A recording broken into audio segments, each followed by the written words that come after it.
पुंडलिक वरदा हरी विठ्ठल श्री माऊली ज्ञानेश्वर महाराज की जय. जगद्गुरु तुकाराम महाराज, शांती ब्रह्म एकनाथ महाराज, सद्गुरु जोग महाराज की जय.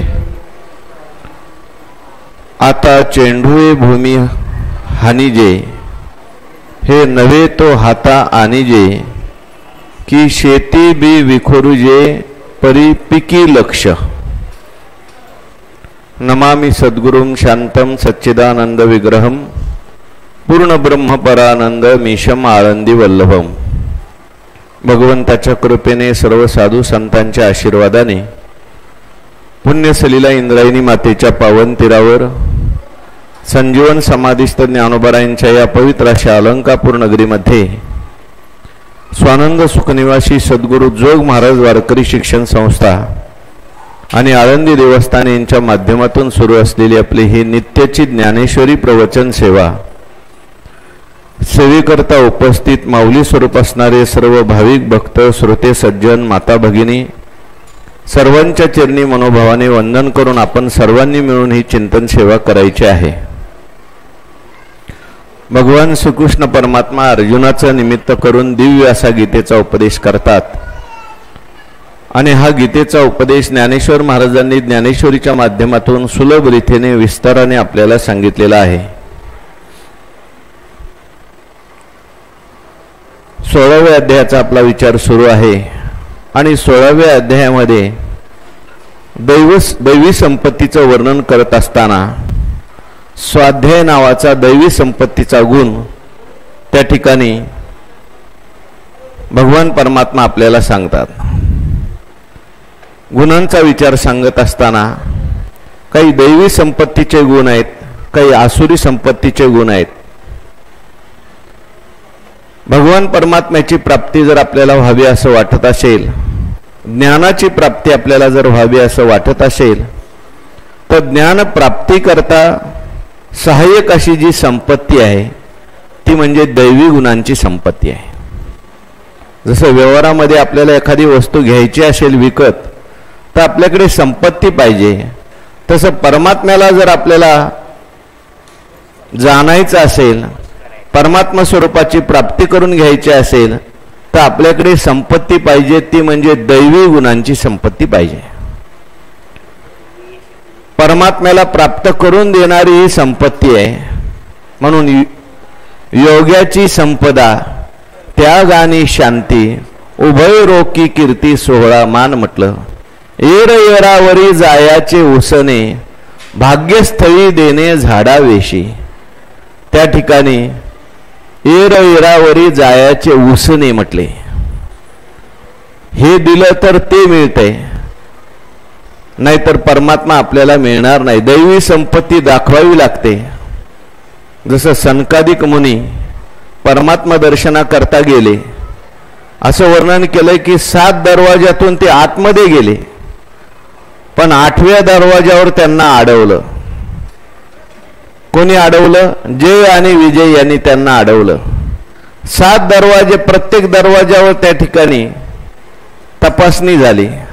जसं आजही आपण एखाद्या महत्वाच्या ठिकाणी जर गेलो, तर आजही तिथे आपल्याला दरवाजावर झडती द्यावी लागते. भाग्यस्थळी देणे झाडा वेशी. वेशीवर झाडा द्यावा लागतो. हो, मंत्रालयात जायचं असेल तर लगेच सोडतात का आपल्याला? 5-6 दरवाजावर तुम्हाला आधी चेक करणार. एखाद्या मोठ्या मंदिरात जायचं असेल लगेच सोडत नाही, तिथे तपासणी होते. याच्याजवळ बॉम्ब तर नाही ना, याने दुसरं काहीतरी आणलं नाही ना. तसं देवाकडे जायचं असेल तर देवाच्या जागेवर जात असताना भाग्यस्थळी देणे झाडावेशी. देवाकडे जात असताना सुद्धा तपासणी होते. याच्याकडे दैवी गुण किती आहेत आणि याच्याकडे आसुरी गुण किती आहेत. आसुरी गुण याने सोडलेले आहेत का? दैवी गुण याने स्वीकारलेले आहेत का? किती दैवी गुण यांच्याकडे आहेत? दैवी गुण असतील तर हा देवाच्या दरवाजात आत जाण्याच्या उपयोगाचा आहे, लायकीचा आहे. आणि आसुरी गुण असतील तर त्याला आत सोडायचं असं देवानीच सांगून ठेवलेलं आहे. सनकादिक मुनींना 8व्या दरवाजावर अडवलं. तसं आपल्याला सुद्धा देवाच्या दरवाज्यात जायचंय, देवाकडे जायचंय. मग देवाकडे जात असताना आपल्याकडे दैवी गुण किती आहेत आणि आसुरी गुण किती आहेत याचा सुद्धा आपण थोडीशी गोळाबेरीज केली पाहिजे. आपला आपण विचार केला पाहिजे. जसं मनुष्य पैसे मोजतो, बँकेत किती आहेत आणि आपले किती नाहीत, कर्ज किती आपल्यावर झालेलं आहे, आपल्याकडे जमा किती आहे आणि खर्च किती आहे, याचा जसं आपण हिशोब करतो तसं आपल्याकडे दैवी गुणांची जमा किती होते, आपल्याकडचे आसुरी गुण किती वाढलेले आहेत, म्हणजे खर्च किती होतोय याचाही विचार केला पाहिजे.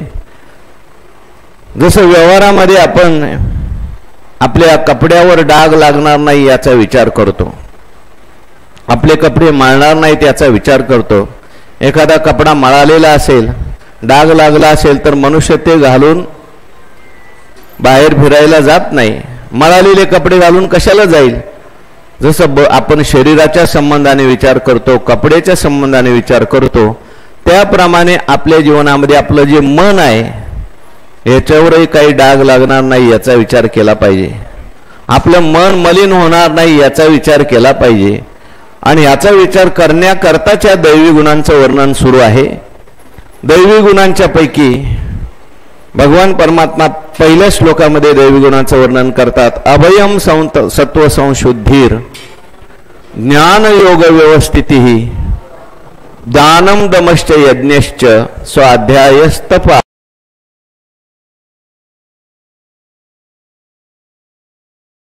नंतर सत्व संशुद्धी सांगितली, नंतर ज्ञान योग व्यवस्थिती सांगितली, दान दम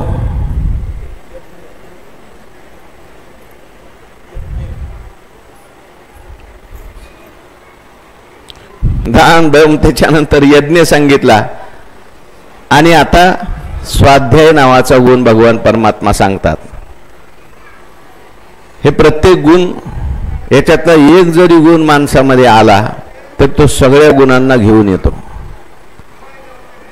काही गुण विशेषत्वाने काही विशिष्ट अधिकारी लोकांच्यात सापडतात.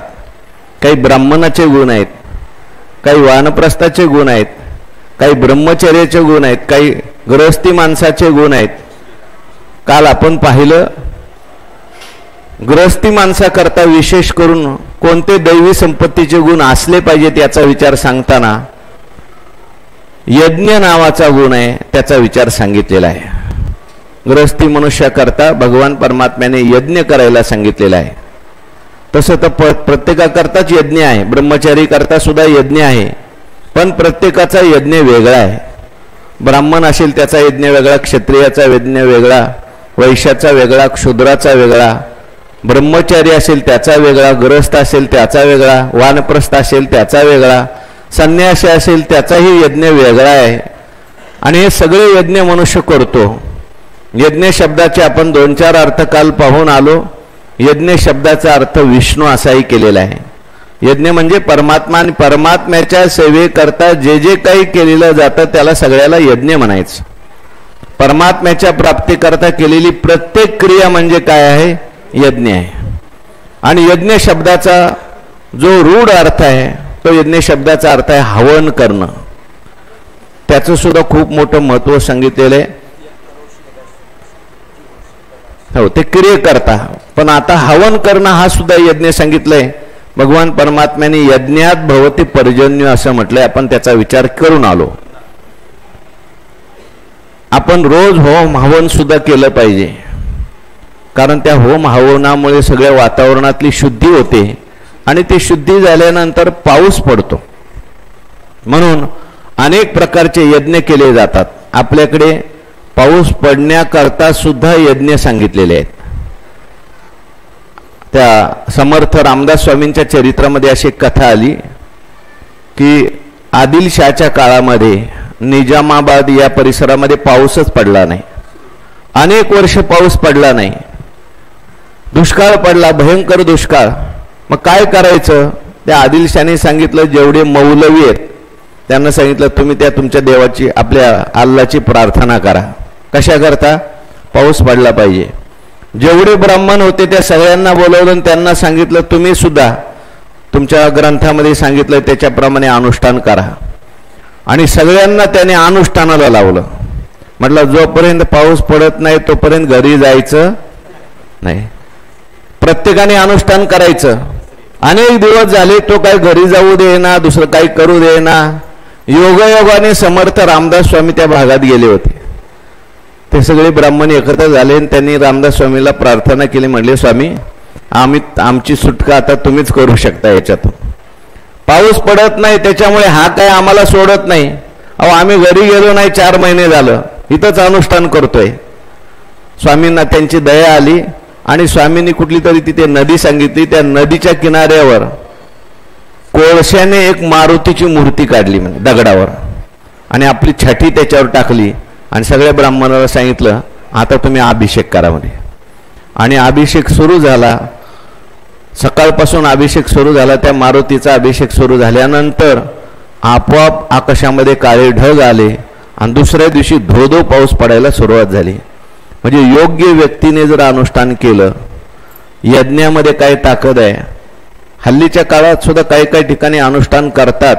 चांगलं जर अनुष्ठान झालं, व्यवस्थित अनुष्ठान झालं तर लगेच पाऊस येतो. यज्ञात भवती पर्जन्यो म्हणून यज्ञ सांगितलेला आहे. आता यज्ञामध्ये सुद्धा आपण काल अनेक प्रकार पाहिले. पंचमहायज्ञ सांगितले, त्याच्यामध्ये भूतयज्ञ आहे. म्हणजे सगळ्या प्राण्यांच्या करता आपण थोडंसं काही मदत करणं. पशु असतील, पक्षी असतील, गाय असेल गायीला आपण घास देणं. त्याच्यानंतर मनुष्य यज्ञ सांगितलेला आहे. त्या अतिथी पूजन सांगितलं बघा ज्ञानोबारायन. काल आपण वया म्हणून आलो. त्या अतिथीची सेवा करणं हा सुद्धा काय सांगितलंय. हो, किंवा आणखीन एक होईल देव द्विज अग्निपूजी अवसरे भजी द्विजी. हा, गुरु गोत्र अग्निपूजी अवसरे भजी द्विजी निमित्त आदिके यजी पितरोद्देशे. गोत्र अग्नी पूजी म्हणजे ग्रस्ताने रोज म्हणजे गायीची पूजा केली पाहिजे.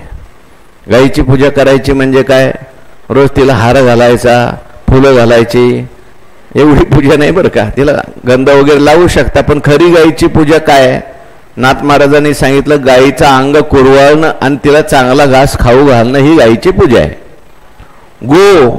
नंतर गोत्र म्हणजे काय, संतोष नेदिल ज्ञाती आपुलिया सांगितलं होतं. म्हणजे आपलं जे गोत्र आहे त्या गोत्राची सुद्धा त्यांनी पूजा केली पाहिजे. आपल्यावर अनेकांचे उपकार आहेत. ज्या गावात आपण राहतो त्यांचे उपकार आहेत, ज्या घरात आपण जन्मलो त्यांचे उपकार आहेत. म्हणून त्यांच्याकरता सुद्धा आपण काही थोडंफार केलं पाहिजे. गोत्र अग्निपूजी आणि रोज अग्नीची सुद्धा आपल्याकडे पूजा झाली पाहिजे. अग्निमुखी हवन न करील देवता पूजन. आता रोज अग्नीची जरी यज्ञ नाही करता आला तरी आपण आपल्या देवाऱ्यामध्ये एखादा निरंजन लावू शकतो, आपण एक अगरबत्ती लावू शकतो, एक धूप लावू शकतो. हीच अग्नीची पूजा आहे. जो रोज अगरबत्ती लावतो, जो रोज त्या ठिकाणी प्रकाशाची पूजा करतो, अग्नीची पूजा करतो, त्याची बुद्धी कधीही त्या ठिकाणी मंद होत नाही असं वर्णन केलंय. म्हणून काही ठिकाणी तर तो 24 तास दिवा चालू असतो. आपण जर तिरुपती बालाजीला गेलो तर तिथे मंदिरामध्ये कुठल्याही प्रकारचे दिवे नाहीत. आजही लाईट नाही मंदिरात. एवढं मोठं श्रीमंत देवस्थान आहे पण मुख्य गाभाऱ्यात लाईट नाही. मग देवाचा चेहरा पाहायचा कसा काय. तुपाचे दिवे लावलेले आहेत आणि कायम 24 तास त्या तुपाच्या दिव्यामध्ये देव असतो. म्हणून अग्नीची सेवा, अग्नीची पूजा त्या ठिकाणी होते. आजही आपल्या जीवनामध्ये जी संकट येतात, अनेक प्रकारच्या अडचणी येतात. ग्रस्त धर्मामध्ये अनेक प्रकारच्या अडचणी आहेत. लग्नच जमत नाहीत, मुलंच होत नाहीत, झाली तरी टिकत नाहीत, टिकली तरी व्यवस्थित वागत नाही. सगळ्याच्या पाठीमागे आहे पंचमहायज्ञ. कुठं कोण करायला तयार नाही. भूतयज्ञ होत नाही, पितृयज्ञ होत नाही, देवयज्ञ होत नाही. अग्नीचं कोणी अग्नीची सेवा करायला तयार नाही. आणि म्हणून साधू संतांनी सुद्धा त्या ठिकाणी कर्माची रेखा नोलांडता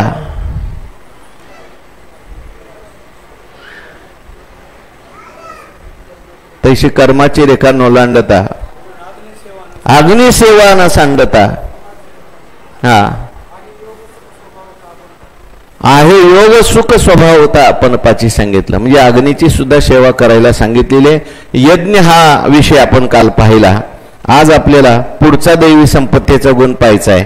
सगळ्यांनी ज्ञानेश्वरीमध्ये बघा पुढचा दैवी संपत्तीचा गुण कोणता आहे. अभयम सत्व संशुद्धीर ज्ञान योग व्यवस्थिती दानम दमश्च यज्ञश्च स्वाध्यायस्तप आर्जवम. आता स्वाध्याय नावाचा गुण आहे त्याचा आज आपल्याला काय करायचा आहे विचार करायचा आहे. हा दैवी संपत्तीचा गुण सांगितलेला आहे आणि विशेषत्वाने जे ब्रह्मचारी लोक आहेत त्यांच्याकरता हा विशेष दैवी संपत्तीचा गुण सांगितला आहे. सगळ्यांनीच स्वाध्याय केला पाहिजे पण ब्रह्मचारी असेल त्यांच्याकरता मात्र विशेष विधी ब्रह्मचारी धर्म घोकावी अक्षरे म्हटलेलं आहे. आणि म्हणून हा स्वाध्याय आहे.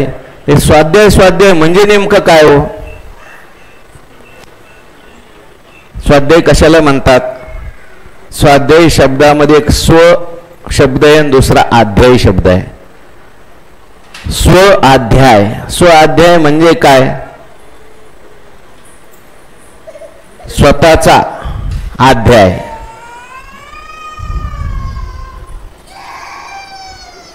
उद्यापासून इकडे 2 लाईनी करा विद्यार्थ्यांनी बरं का आपल्या या बाजूला. स्व म्हणजे स्वतःचा अध्याय म्हणजे निरीक्षण परीक्षण. जसं आपण रोज अध्याय वाचतो तसा एकदा आपलाही अध्याय वाचायला सुरुवात केली पाहिजे. आपण नेमकं जीवनात काय करतो निरीक्षण परीक्षण करणं याला काय म्हटलेलं आहे स्वाध्याय असं म्हटलेलं आहे. किंवा स्व शब्दाचा अर्थ आहे स्वस्वरूप आणि अध्याय शब्दाचा अर्थ आहे अध्ययन. आपल्या स्वरूपाचं अध्ययन करण्याकरता जी क्रिया केली जाते त्याला काय म्हणायचं स्वाध्याय असं म्हटलंय.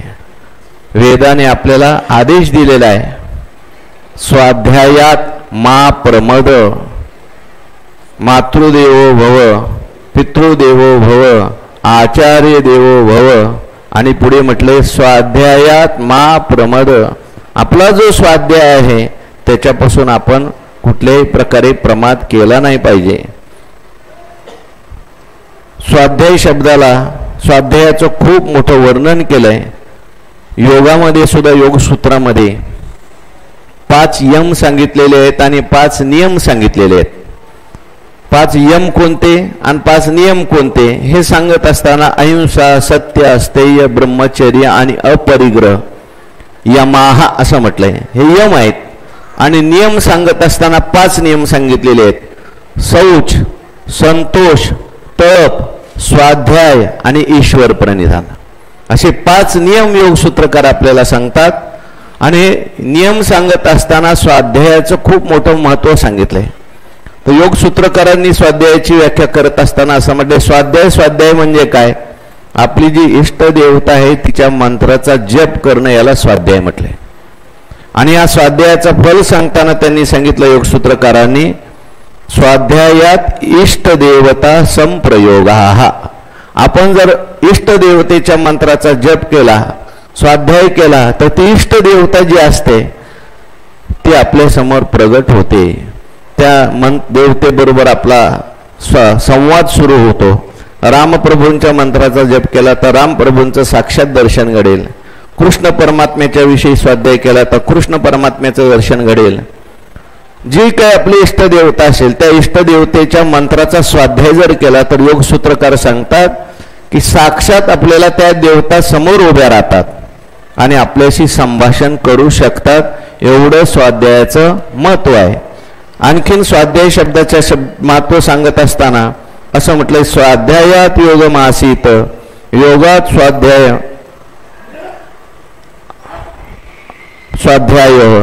आणि स्वाध्याय योग संपत्त्या परमात्मा प्रकाशते म्हटले. स्वाध्याय आणि योग ही जर संपत्ती माणसाकडे असेल तर त्याला परमात्म्याचं काय होतं दर्शन होतं प्रकाशन होतं. म्हणून स्वाध्याय आपण रोज त्या ठिकाणी केला पाहिजे. थोडक्यात स्वाध्याय म्हणजे काय हो. स्वाध्याय म्हणजे ग्रंथांचं अध्ययन. मुख्य अर्थ सांगत असताना आचार्यांनी सांगितलंय ऋग्वेदादी जे काय आहेत त्याचं अध्ययन करणं पुण्याकरता, अदृष्ट उत्पन्न व्हावं याकरता. ऋग्वेदादी जे आहेत त्याचं अध्ययन करणं, वेदशास्त्राचं अध्ययन करणं. आता वेदाचा अध्ययनाचा अधिकार जरी सगळ्यांना नसला, वेदाचा अध्ययन तर प्रत्येकाला सांगितलेलंच आहे. ज्याला ज्याला अधिकार असेल त्यांनी प्रत्येकाने वेदाचं अध्ययन केलं पाहिजे आपल्याला. कारण वेद जो आहे त्या वेदामध्ये सगळं ज्ञानाचं भांडार आहे. हो, अहितापासून काढिती, हित देवनी वाढविती, नाही श्रुती पुरवते माऊली जगा म्हटलेले आहे. सगळ्या ज्ञानाचं भांडार कुठे असेल तर वेदामध्ये. वेदामध्ये परमात्म्याचं प्रतिपादन केलेलं आहे, वेदामध्ये कर्म सांगितलंय, वेदामध्ये उपासना सांगितली, वेदामध्ये ज्ञान सांगितलंय. आणि वेद जे आहे ते ज्ञानाचं अपौरुषेय असं भांडार आहे. मग त्याच्यामध्ये भ्रम नाही, प्रमाद नाही, विप्रलिप्सा नाही, कर्णापाठव नाही, असे 4 दोषाने रहित असलेलं वेद जे ज्ञानाचं भांडार आहे. म्हणून ज्याला ज्याला अधिकार असेल त्याने अवश्य त्या ठिकाणी काय केला पाहिजे, वेदाचा अभ्यास केला पाहिजे. हो, आजही तुम्ही जर पहा काही ठिकाणी लहान मुलांना काय करतात, लगेच वेदाचं अध्ययन करायला पाठवतात. वेदाचं अध्ययन झाल्यानंतर मग बाकीचं सगळं अध्ययन. आपल्याकडे ते काशीचे गुरुजी येतात, गणेश्वर शास्त्री, ते म्हणले आम्ही मुलांना शाळेत पाठवतच नाही, आम्ही मुलांना घरी शिकवतो. का तर आमची संपत्ती पहिला वेद आहे, म्हणून आम्ही पहिला त्याला वेद शिकवतो. म्हणून आज सुद्धा वेद त्या ठिकाणी अनेक वेद विद्यालय आहेत, आळंदीत सुद्धा मोठी मोठी वेद विद्यालय आहेत. कारण वेद जो आहे तो सगळ्यांचा पाया आहे वेद. पण ज्यांना वेद त्या ठिकाणी अधिकार नसेल, कारण वेद शिकायचा असेल तर उपनयन आदी वगैरे व्हावे लागतात, त्यांच्याकरता मग काय ज्ञानोबांनी पुढे सांगितलंय, द्विजाशीची ब्रह्मसूत्र, एरा स्तोत्र का नाम मंत्र. बाकीची स्तोत्र आहेत, पुराण आहेत, शास्त्र आहेत. किंवा तुकाराम महाराजांनी सुद्धा सगळा वेद कुठं आणलेला आहे, गाथेमध्ये आणलेला आहे. वाचा बोलो वेद, वेदाचा तो अर्थ अमाशीच ठावा, इतरांनी वावा भार माता. गाथेत सुद्धा वेद आलेला आहे, ज्ञानेश्वरीत सुद्धा काय वेद आलेला आहे, महाभारतात सुद्धा वेद आहे, भागवतात सुद्धा वेद आहे, रामायणात सुद्धा वेद आहे. ज्याला जे अधिकारानुसार जमेल त्याने त्या त्या ग्रंथाचा रोज काय केला पाहिजे, स्वाध्याय केला पाहिजे. कारण रोज करणं याला स्वाध्याय म्हणतात बरं का. कधीतरी 15 दिवसातून ज्ञानेश्वरी उघडणं याला स्वाध्याय म्हणत नाहीत, एखादा ग्रंथ उघडणं स्वाध्याय म्हणत नाहीत. रोज या ग्रंथांचं अनुशीलन करणं, श्रवण मनन निधिध्यासन करणं याला काय म्हटलेलं आहे, स्वाध्याय असं म्हटलेलं आहे. पहिल्यांदा ते रोज वाचणं, कारण ग्रंथ जे आहेत, ग्रंथ हेच आपले खरे गुरु सांगितलेत. ग्रंथ म्हटलेला आहे. ज्ञानेश्वर महाराज काय आहेत कळायचं असेल तर आपल्याला काय वाचली पाहिजे, ज्ञानेश्वरी वाचली पाहिजे.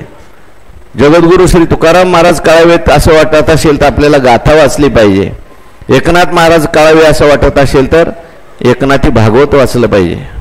स्वाध्याय रोज करायला सांगितलंय. म्हणून ज्ञानोबा म्हणतात नित्यनेम नामी ते प्राणी दुर्लभ, लक्ष्मी वल्लभ तयाजवळी. रोज आपण नित्यनेम केला पाहिजे. काही नित्यनेमावीन अन्न खाये तोची श्वान, वाया मनुष्यपण भार वाहे तो ऋषभ असं म्हटलंय. म्हणून रोज नित्यनेम करायला सांगितलंय. आपल्याकडे आमच्या संस्थेमध्ये आपल्या भाऊसाहेब महाराज होऊन गेले. तुम्ही पाहिलं असेल भाऊसाहेब महाराजांना, तुम्ही पण पाहिलं. पंचदशी शिकवायचे, तर पंचदशी त्यांची संपूर्ण पाठ होती, पण त्यांचा नित्यनेम कसा आहे गुरुवारी सांगत असत. आपले कोरेकर बाबा सांगतात, आम्ही भाऊसाहेबांना एखाद दिवशी भाऊसाहेबांना आंघोळीला पाणी द्यायचं या उद्देशाने रोज उठायचो लवकर, पण भाऊसाहेब उठून आंघोळ करून बसलेले दिसायचे. 3 वाजता उठलो म्हणले तर 3 वाजायच्या अगोदर भाऊसाहेब बसलेले दिसायचे त्या ठिकाणी. आणि त्यांचा नित्यनेम असा होता, ज्ञानेश्वरी, गाथा आणि भागवत 15 दिवसात 3 ग्रंथाचं पारायण झालंच पाहिजे. असा नित्यनेम त्यांचा कडक होता आणि शेवटपर्यंत जवळजवळ पडेपर्यंत त्यांचा हा नित्यनेम चालला. आणि मग हा नित्यनेम झाल्यानंतर मग सारखं नामजप असं म्हणतात. त्यांचं झोपेत सुद्धा हे बोट हालायचं आणि ज्यावेळेस गेले त्यावेळेस सुद्धा त्यांचं असं बोट हालत होतं म्हणतात. म्हणजे नामस्मरण सारखं ते करत होते. असा स्वाध्याय करणारी मंडळी आहेत. स्वाध्यायाने काय होतं आपण पाहून आलो की स्वाध्यायाने रोज करण्याला खूप महत्व आहे. थोडं करा तुम्ही, पण आजकाल विज्ञानाने सुद्धा हे सिद्ध केलंय. एकदम करण्याने माणसावर त्या ठिकाणी परिणाम होत नाही, पण रोज थोडं थोडं करण्याने माणसांना परिणाम होत असतो. अभ्यास म्हणजे काय? हळूहळू करणं, रोज करणं, पुन्हा पुन्हा करणं आणि युक्तीने करणं म्हणजे अभ्यास आहे. ओलेमुळे वेदी खडकाचे अंगा कार्यसिद्धी म्हटलंय. म्हणून अभ्यास खूप महत्वाचा आहे. आता ही मंडळी आहेत, बाहेर राहणारी माणसं आहेत, रोज दिवसभर काम करणारी माणसं आहेत, परत राजकारणात इंटरेस्ट घेणारी माणसं आहेत. पण अशा लोकांनी ज्ञानेश्वरी पाठ केली. अशा लोकांना ज्ञानेश्वरीतल्या वय आठवत कशामुळं? स्वाध्याय. रोज ज्ञानेश्वरी वाचले आणि आपल्याला आठवत नाही. का आठवत नाही? कारण स्वाध्याय नाही, हे लक्षात घ्या. म्हणून स्वाध्याय रोज आपण केला पाहिजे. स्वाध्यायाचं खूप मोठं महत्त्व सांगितलेलं आहे. आता ज्ञानेश्वर महाराजांनी या स्वाध्यायावर काय लिहिले ते आपल्याला पाहायचं आहे. सगळ्यांनी ज्ञानेश्वरीतल्या ओळ्या पहा. 100 क्रमांकाची ओवी आहे. दिसली का? वाचा सगळ्यांनी. आता चेंडू भूमी हानिजे, हे नवे तो हाता आणिजे, की शेती बी विखुरिजे, परी पिकी लक्ष. ज्ञानोबारायांनी काय उदाहरण दिलं बघा. सांगायचंय काय? स्वाध्याय. स्वाध्याय सांगण्याकरता चेंडू आणला ज्ञानोबारायांनी. ज्ञानेश्वर महाराजांची हातोटी खूप आहे. आता चेंडू भूमी हानिजे, चेंडू आपण भूमीवर हाणतो. कशा करता हाणतो चेंडू भूमीवरती? हे नवे तो हाता आणिजे. चेंडू हाणायचा आहे तो भूमीवर हाणण्याकरता नसतो. चेंडू हाणून परत आपल्या हातात आणायचा असतो. चेंडू खेळणारे लोक आहेत ना, क्रिकेट खेळणारे लोक, ते अभ्यास करतात. कसा अभ्यास करतात? त्याच्यामध्ये चेंडू खाली हाणतात आणि परत आपल्या हातात घेतात, किंवा एक चेंडू फेकतो दुसऱ्याच्या हातात येतो. त्याचा सुद्धा काय अभ्यास आहे. आपण टाकलेला चेंडू परत आपल्या हातात घेता आला पाहिजे, याचा सुद्धा काय आहे? अभ्यास आहे. लगेच येईलच असं नाही, परंतु जर त्याचा सतत अभ्यास केला, बरोबर आपण टाकला का आपल्या हातात येणार. म्हणजे सांगायचं स्वाध्याय. स्वाध्याय सांगत असताना एखादा अभ्यास सांगितला पाहिजे. म्हणून ज्ञानोबारायांनी चेंडूचा खेळ घेतला. चेंडू भूमी हानिजे, चेंडू भूमीत हाणला, हे नवे तो हाता आणिजे. परंतु हा चेंडू खाली कशा करता टाकलेला आहे? परत आपल्या हातात आणण्याकरता केलेला आहे. आता हे सांगायचं याच्यातून काय? स्वाध्याय कसा असतो? सिद्धांताची जी ओवी आहे ती 103 क्रमांकाची ओवी आहे बघा. त्याच्याकरता हे सगळे दृष्टांत दिलेले आहेत. काय सिद्धांताची ओवी वाचा बरं. तैसा प्रतिपाद्य जो ईश्वरू, तो व्हावया लागी गोचरू, अभ्यास करणे. त्याप्रमाणे प्रतिपाद्य असलेला जो ईश्वर आहे, कुठं प्रतिपाद्य आहे? श्रुतीमध्ये प्रतिपाद्य, शास्त्रामध्ये प्रतिपाद्य, वेदामध्ये प्रतिपाद्य. असा जो ईश्वर आहे तो होवावया लागी गोचरू. तो आपल्याला ईश्वराचं आपल्याला दर्शन झालं पाहिजे. ईश्वर आपल्याला प्रत्यक्ष झाला पाहिजे. ईश्वराचा आपल्याला अनुभव आला पाहिजे. आणि तो ईश्वराचा अनुभव येण्याकरता म्हणून तैसा प्रतिपाद्य जो ईश्वर होवावया लागी गोचरू, श्रुतीचा निरंतर अभ्यास करणे. श्रुतीचा म्हणजे वेदाचा, शास्त्राचा, संत वाङ्मयाचा सारखा अभ्यास करत राहणं, याला काय म्हटलेलं आहे? स्वाध्याय. पण हे सांगण्याकरता आता तैसा आहे, याच्याकरता हे सगळे दृष्टांत आहेत. काय काय दृष्टांत आहेत? चेंडू भूमी हानिजे, हे नवे तो हाता आणिजे. चेंडू भूमीवर हाणलाय, कशा करता आणलाय? परत आपल्याकडे आला पाहिजे. तसं आपण अभ्यास करायचा आहे वेदाचा शास्त्राचा, पण कशा करता? कीर्तनकार होण्याकरता, लोकांनी आपल्याला चांगलं म्हणण्याकरता. कशा करता एवढा वेळ द्यायचा आहे शास्त्राकरता? कशा करता एवढा वेळ कष्ट करायचे? शास्त्र शिकायचं म्हणजे सोपं काम नाही. वेद संस्कृतचा अभ्यास करा, नंतर गीतेचा अभ्यास करा, नंतर वेदांताचा अभ्यास करा. विवेक श्रवणे खरपुसे व्रताचरणे कर्कशे करिता जाती भोगसे बुद्ध्याधिकाचे. बुद्धीचे भोगसे जातात म्हणजे बुद्धी तिला छिद्र पडतात बुद्धीला. अभ्यास करता करता काही काही लोकांचे चेहरे बघा तुम्ही कसे झाले, ते हसतच नाहीत कधी. अभ्यास करून करून त्याला काय करतो हेच कळत नाही, नेमकं काय चाललंय हे कळत नाही. कारण इतका अभ्यास एकाच वेळेस सगळा अभ्यास करायचा म्हटलं तर असंच होणार आहे. शिस्तबद्ध अभ्यास सुद्धा असला पाहिजे, पण अभ्यास करणं सोपं नाही. लक्षात ठेवा, जे अभ्यास करणारी मंडळी आहेत त्यांना तुम्ही विचारा, अभ्यास ज्याला करायचा असतो. पण हे सगळा अभ्यास कशा करताय? चेंडूए भूमी हानिजे हे नव्हे तो हाता आणिजे. आपल्याला चेंडू परत हातात आला पाहिजे याच्याकरता हाणायचा आहे. तसं आपल्याला आपल्या आत्मस्वरूपाची प्राप्ती झाली पाहिजे. शास्त्राचं तरी अध्ययन कशाला करायचंय? वेदाचं तरी अध्ययन कशाला करायचंय? व्याकरणाचं तरी अध्ययन कशाला करायचंय? आपल्याला आपलं आत्मस्वरूप दिसलं पाहिजे. नाही तर बऱ्याच वेळेला चेंडू हाणला तो तिकडच जातो. हो, एखादा अध्ययन करायला गेला व्याकरणाचं, तो व्याकरणातच गेला की त्याला परत अध्यात्माकडे तो येतच नाही.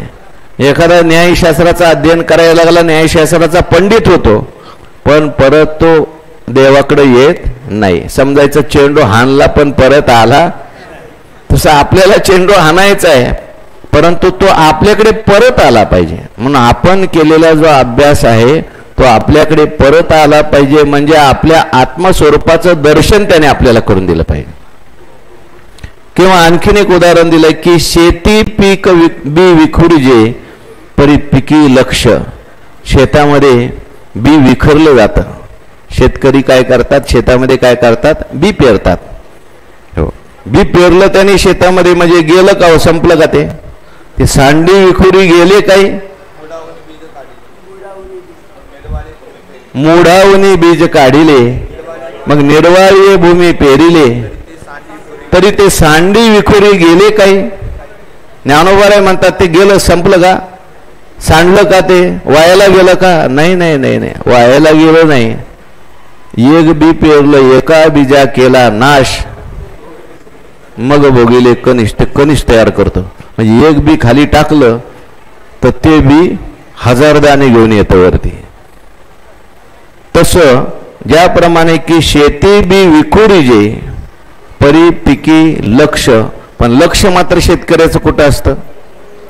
हो, एखादा माणूस म्हणायला लागला, काय शेतकरी दादा विनाकारण तुम्ही शेतीमध्ये एवढं बी फेकून देताय. तो फेकून देत नाही, मला पुढच्या 1000 पोती दिसतात. मी एक पोतं टाकतोय, पण पुढे किती येणार आहेत? 100 पोती येणार आहेत. त्या 100 पोत्याकडे लक्ष देऊन तो शेतीत बी पेरतो. प्रतिवर्षी क्षेत्र पेरीजे पिकाची तरी वाढी देखीजे या लागी नुबगीजे कंटाळू नाही. तो मेहनत करत राहतो. अहो काय किती मेहनत बघा ना. शेती पहिल्यांदा नांगरायची, तिला मशागत करायची, त्यातलं तण काढायचं, तण काढून त्याच्यामध्ये बी पेरायचं. बी पेरल्यानंतर कशाची वाट बघायची? पावसाची. पावसाची वाट बघायची. पाऊस आला तर बरं आहे, नाही आला तर गेलं वायाला. वायाला जातं. पण त्याचं लक्ष, तो पेरायचं सोडतो का? तो नांगरायचं सोडतो का? तो पाणी द्यायचं सोडतो का? खत घालायचं सोडतो का?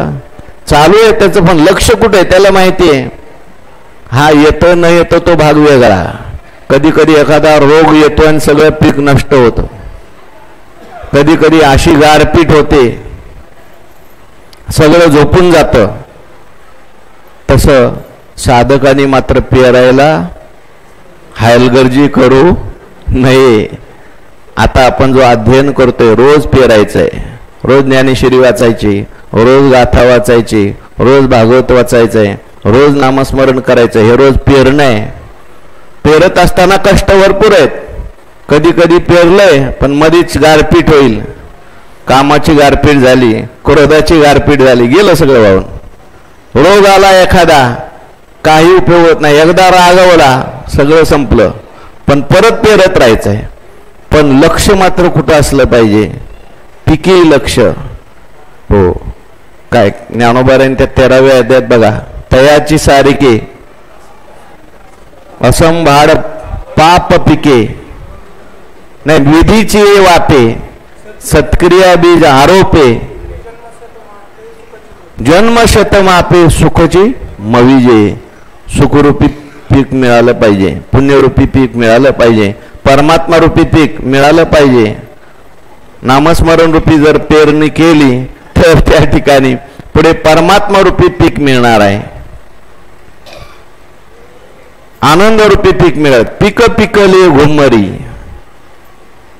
अवघी मातली पंढरी असं म्हटलंय. पीक किंवा पिकली हे वाचा राम नामे. काय पूर्वार्ध आहे? धन्य दिवस आजी झाला सोनियाचा, पिकली हे वाचा राम नामे. म्हणून अशा प्रकारे पिकलं पाहिजे, पीक आलं पाहिजे, देवाचं पीक.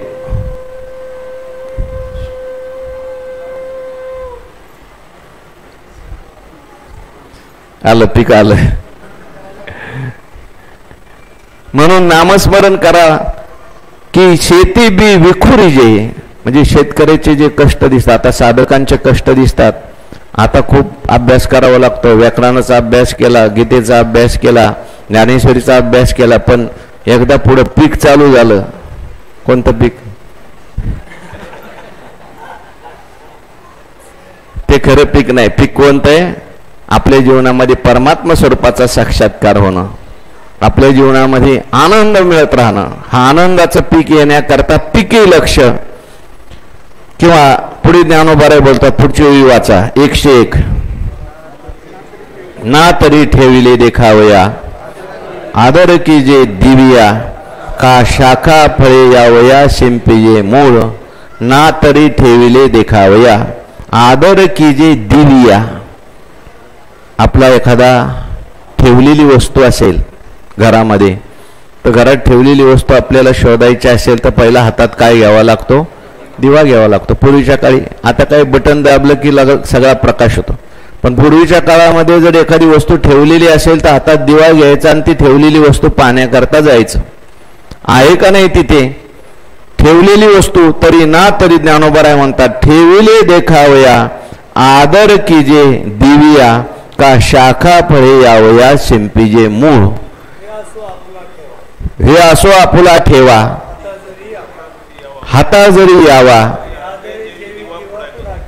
आदरे जेवी दिवा पुढा कीजे. तसं आपला ठेवाय. आपला कोणता ठेवाय? हा, आपला ठेवा कोणता आहे? परमात्मा. हा आपला काय आहे? ठेवाय. जुनाट जुगादीचे लोपले होते पारखे. काय मध्ये काय राहिलं नाही? एक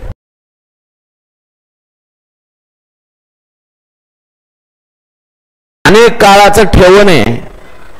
प्रत्येकाच्या हृदयात परमात्मा बसलेला आहे. हा आपला सगळ्यात मोठा ठेवा आहे.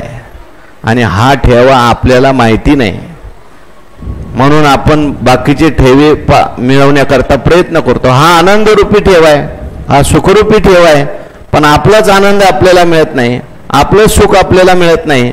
मग हा ठेवा प्राप्त व्हावा याच्याकरता काय पाहिजे? दिवा पाहिजे. आणि तो कोणता दिवा आहे? तर म्हटले ना तरी ठेविले देखावया. श्रीगुरु आपल्याला तो दिवा देतात.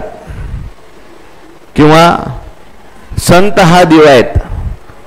संत कृपा दीपकू सोज्वळू असे एरवी तरी मी मूर्खू जरी झाला अविवेकू. संत कृपा दीपको सोजोळू असे. शास्त्र हा दिवा आहेत बर का. जगी समान सकृप जो हिताचा दीपू, जो अमान्य केला बापू वेदुजेने. हित काय ऐत काय हे सांगणारा दिवा कोण आहे? वेद आहे. वेद किंवा शास्त्र आहेत सगळी, किंवा ज्ञानेश्वरी आहे, गाथा आहे, भागवत आहे. हा काय? दिवा आहे. ज्ञानेश्वरीला दिवा म्हटलंय. चैतन्याचा दीप, चैतन्याचा दीप बोला मोठ्याने उजळला. आता मागचं सांगा. अध्यात्म विद्येचे दाविले रूप, चैतन्याचा दीप उजळला. चैतन्य दाखवण्याकरता दिवा गीता होती, पण उजळला तो दिवा विजत चालला होता, किंवा त्या दिव्याचा प्रकाश सगळ्यांच्या करता सुलभ नव्हता.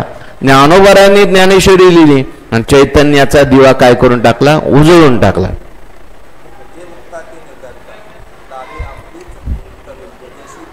दीपे दिसे पाहता आपुली वस्तू.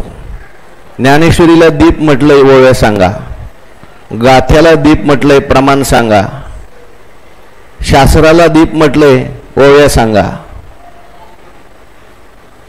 अनेक ठिकाणी म्हटलंय. ज्ञानेश्वरी दीप आहे, गाथा दीप आहे, दिवा आहे. म्हणून असा दिवा आपला ठेवा घेण्याकरता माणसाने रोज दिवा हातात घेतला पाहिजे. रोज ज्ञानेश्वरी वाचली पाहिजे, रोज गाथा वाचली पाहिजे, रोज भागवत वाचलं पाहिजे. ज्याला वाचता येत नसेल त्याने रोज देवाचं नामस्मरण केलं पाहिजे. कारण नामस्मरण हा सुद्धा काय आहे? दिवा आहे. कंठी धरणं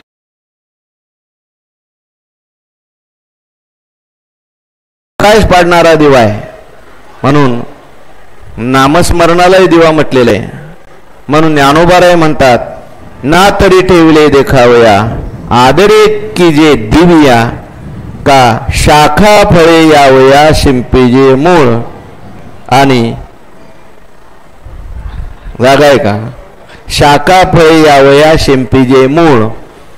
त्या ठिकाणी जसं झाड असतं आणि झाडाला चांगल्या फांद्या फुटाव्यात, झाडाला चांगली फुलं यावीत, झाडाला चांगली फळं यावीत, यासाठी काय करावं लागतं? आपल्याला मुळाला पाणी घालावं लागतं. सिंचन करिता मूळ वृक्ष ओलावे सकळ, म्हणून जाणते नो गुरु भजिजे, तेने कृतकार्य होईजे. जसे मूळ सिंचन सहजे, शाखा पल्लव संतोषती. मुळाला जर पाणी घातलं तर आपोआप शाखा टवटवीत होतात. मुळाला जर पाणी घातलं, आता इथं झाड कोणतं आणि मूळ कोणतं? हा झाला दृष्टांत. पण दृष्टांताचा विचार करत असताना सिद्धांत ज्ञानोबारायांना काय सांगायचं? अभ्यास करणं हे पाणी घालणं आहे, ठीक आहे. स्वाध्याय करणं हे काय आहे? मुळाला पाणी घालणं आहे. मुळाला पाणी घालणं म्हणजे काय?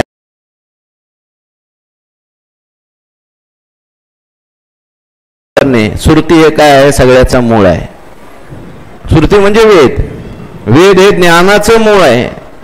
वेदाने मग सांगितलेली ही सगळी शास्त्र पुढची घ्या किंवा संत वाङ्मय घ्या, हे सगळं काय आहे? परमात्मा दाखवण्याचं मूळ आहे.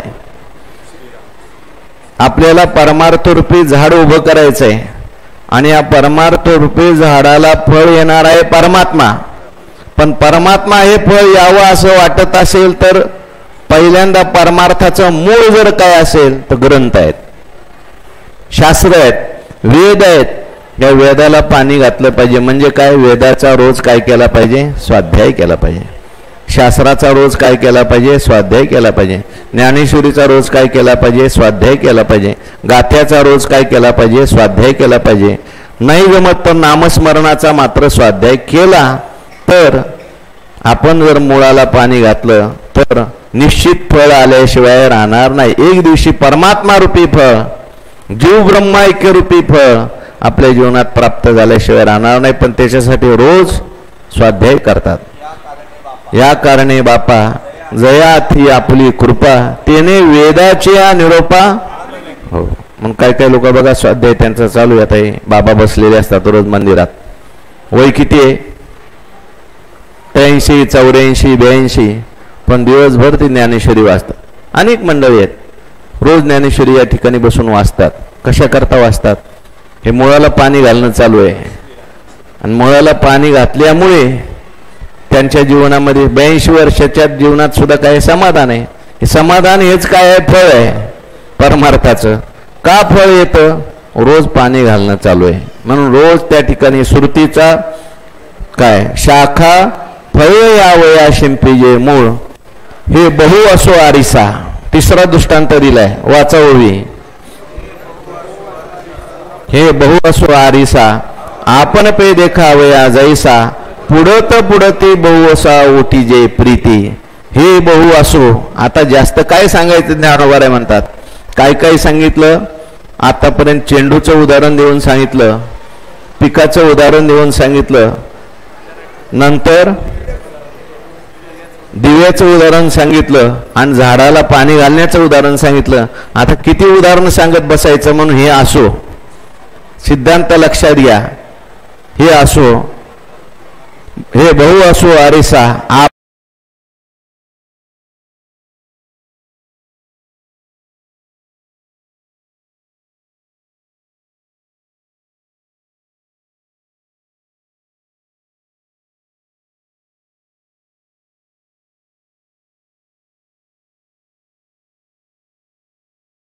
असो आरिसा आपण पे देखावया जैसा. आपल्याला जर पाहायचं असेल, आपलंच आपल्याला पाहायचं असेल, आपलं आपल्याला पाहता येते का? नाही. पण पाहायचं असेल तर आरशात पाहतात. हो, मनुष्य घरातून बाहेर जायचं म्हटलं की पहिला काय घेतो? हो, नीट टोपी आहे का, कुठं नाक तर खराब झालं नाही ना, डोळा तर खराब झाला नाही. आपल्यालाच आपण पाहायचं असेल तर जसा हा आरसा आपण पाहतो, शरीर स्वच्छ आहे का हे बघण्याकरता, तसं आपल्या स्वरूपाला पाहायचं आहे, आपल्या आत्मस्वरूपाला पाहायचं आहे. वास्तविक पाहता आपलं जे आत्मस्वरूप आहे ते कशालाही विषय होणार नाही, पण तरी सुद्धा शब्दाने आपल्याला आत्मस्वरूपाची प्राप्ती होऊ शकते. म्हणून ज्ञानोबा म्हणतात, बाप पेगू वस्तू शब्दू स्मरण दाने प्रसिद्धू, अमूर्ताचा विषदू आरसा नोहे. काय म्हटलं? हा शब्द आहे बघा, बाप उपयोगी वस्तू शब्द. शब्दाचा फार उपकार आहे. शब्द हा बहुसार उपकाराची राशी. आपण शब्द ऐकतोय, संतांचे शब्द. आज म्हणून आपल्याला देव कळलेला आहे. गुरु शब्द सांगतात किंवा ज्ञानोबरायांचे शब्द असे आहेत की हे शब्द म्हणजे आरसा आहे. ज्ञानोबराय म्हणतात चांगदेव 65 मध्ये, जो आरसा करील ओविया तो आत्मा एवढिया सुखा मिळे असं म्हटलंय. माझ्या दर्पण करील ओविया, माझ्या या ओव्यांना जो कोणी दर्पण करील, माझ्या या ओव्यांना कोणी आरसा करील, त्याला त्या ठिकाणी परमात्मा स्वरूप त्या ठिकाणी प्राप्त झाल्याशिवाय राहणार नाही. ते परी ओविया, तो ते परी जो या दर्पण करील ओविया, आत्मा एवढी मिळे सुखा. म्हणून रोज ज्ञानेश्वर महाराजांच्या ओळींना आरसा करायचा. आरसा जर केला तर निश्चितच आपल्याला आपल्या स्वरूपाची प्राप्ती झाल्याशिवाय राहणार नाही.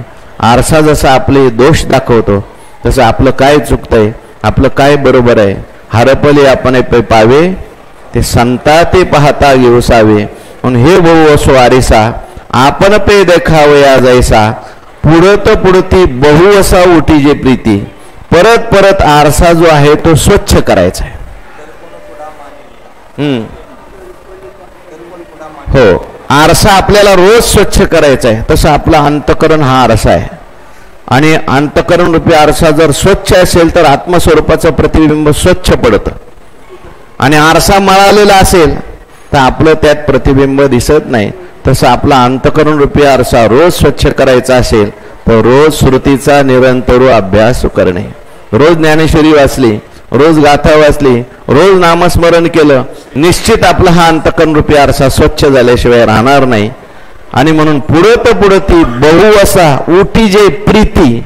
प्रीती म्हणजे प्रेमाने.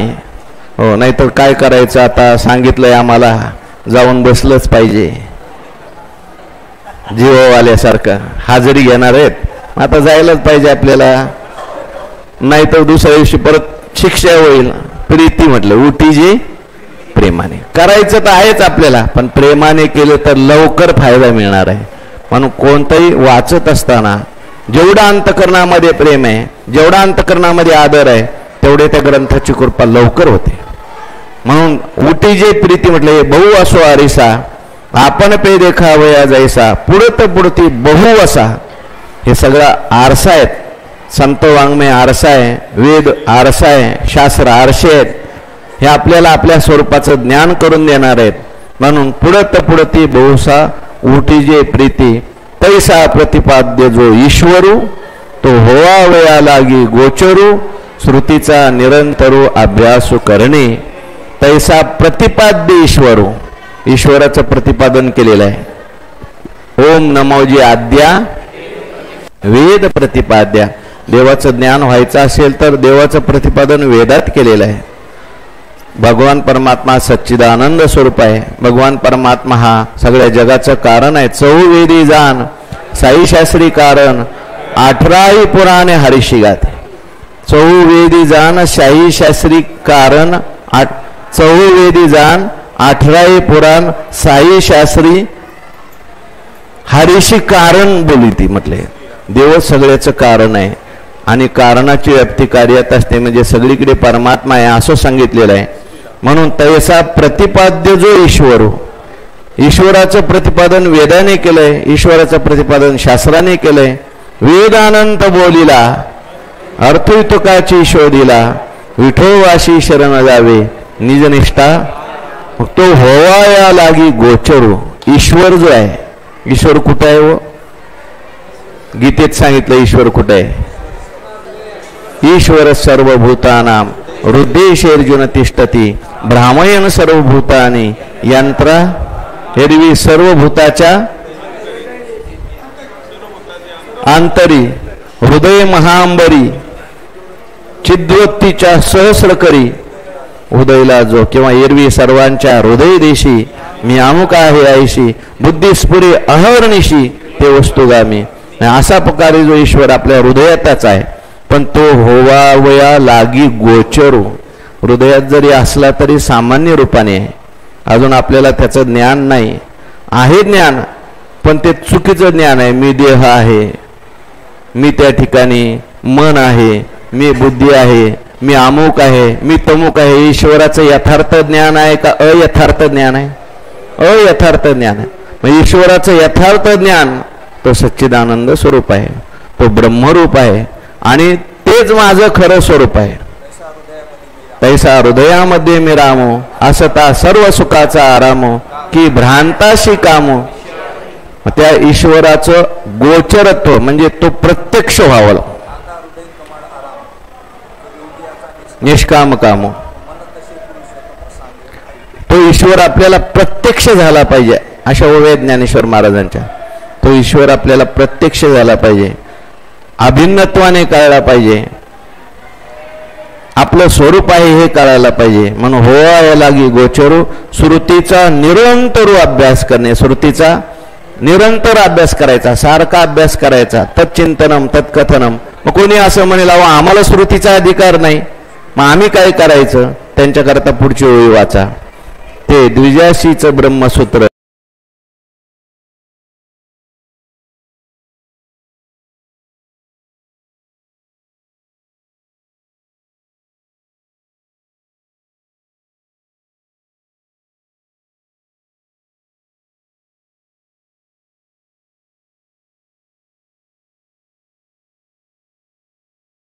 आणि नंतरचा जन्म जो आहे तो गुरुच्या पासून दीक्षा ग्रहण केलं त्याला म्हणायचं द्विज.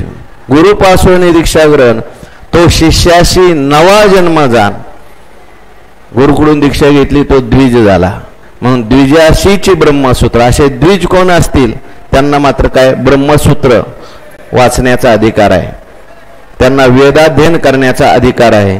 द्विजाशीचे ब्रह्मसूत्र. मग बाकीच्यांनी काय करायचं? येरा स्तोत्र का नाम मंत्र. मग आपण नाराज व्हायचं नाही, आपण निराश व्हायचं नाही, आपण स्तोत्रच अध्ययन करायचं.